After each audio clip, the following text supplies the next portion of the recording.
11 राज्यों की 93 सीटों पर वोटिंग। 5 बजे तक 63.77% मतदान हुआ। महाराष्ट्र में सबसे कम 53.4% ही मतदान हुआ। तो वहीं बिहार और छत्तीसगढ़ में मतदान के दौरान 3 लोगों की मौत हो गई। तीसरे चरण के मतदान में भी हिंसा। बंगाल में भाजपा उम्मीदवार से भिड़ा टीएमसी का बूथ कार्यकर्ता। बीजेपी में शामिल हुई राधिका खेड़ा। एक्टर शेखर सुमन के साथ दिल्ली में ली सदस्यता। छत्तीसगढ़ में विवाद के बाद छोड़ी कांग्रेस।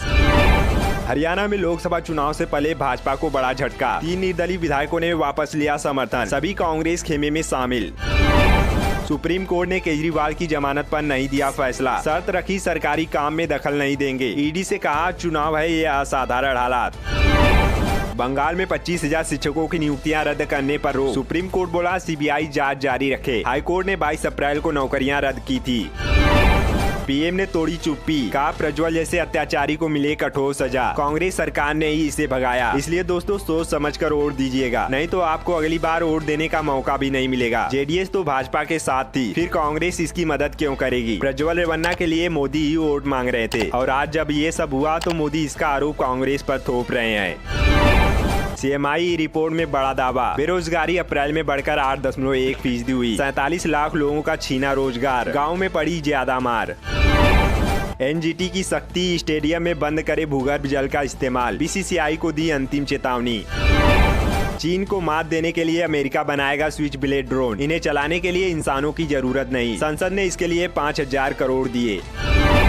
बीएसएनएल यूजर्स के लिए बड़ी खुशखबरी। इंतजार हुआ खत्म। अगस्त 2024 में लॉन्च होगी 4G सेवाएं। इंस्टॉल होंगे 1,12,000 टावर। पश्चिम बंगाल में बारिश से 12 लोगों की मौत। आंधी से कई जगह पेड़ गिरे। रेल सेवा पर भी इसका असर। 10 मई तक खराब मौसम का अलर्ट। और वहीं राजस्थान में भी 10 से 11 मई को आंधी बारिश का अलर्ट। कल से 16 जिलों में चलेंगे लू के थपेड़े। राजस्थान में आज का तापमान 45 डिग्री से भी ऊपर पहुंचा। पुतिन 5वीं बार रूस के राष्ट्रपति बने। 33 शब्दों में शपथ ली। कहा दुश्मनों से भी रिश्ते सुधारेंगे। सेना ने 21 तोपों की सलामी दी। बेकाबू हुई उत्तराखंड के जंगलों की आग। 167 हेक्टेयर जंगल जलकर राख। 5 लोगों की जान गई। सुनीता विलियम्स की तीसरी अंतरिक्ष यात्रा टली। उड़ान से 90 मिनट पहले रोकी गई उड़ान।